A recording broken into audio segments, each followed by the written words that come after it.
Good afternoon friends. দেখো এই যে কালী পুজোটা আগের দিন মাসি শাশুড়ি বাড়িতে ছিল, যারা আর কি আমার ব্লগটা দেখোনি আর কি, ছোটো মিনি ব্লগ, তারা একটু দেখে এসো। আর এই বাড়িতেই আজকে আমাদের মানে নেমন্তন্ন ছিল আর কি, মাছ ছোঁয়ানো বা এরকম খাওয়ানোর কিছু ছিল।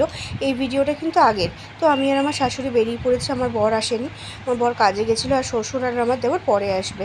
তো শাশুড়িকে নিয়ে বেরিয়ে পড়েছি, আর এত গরম না, বারবার আমায় ঘাম মুছতে হচ্ছে, কারণ হচ্ছে একটুখানি মানে এখান থেকে আমার শ্বশুরবাড়ি থেকে একটুখানি দূরত্ব, কিন্তু তাও আমি যেন ঘেমে যাচ্ছি। আসলে আমার শরীরটা তো খুব একটা ভালো নেই ওর জন্য।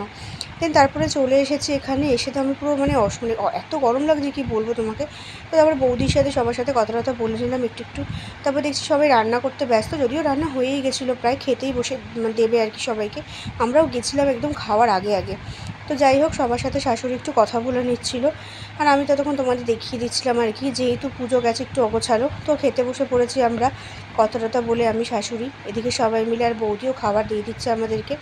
তো ভাত করেছিল, মাছের ডিমের দিয়ে একটা আলু ভাজা করেছিল, ডাল করেছিল, সাথে পটলের তরকারি করেছিল, খুব ভালো হয়েছিল তরকারিটা, মাছের ঝোলটাও বেশ ভালো হয়েছিল, চাটনি, মিষ্টিটা যদিও আমি খাইনি।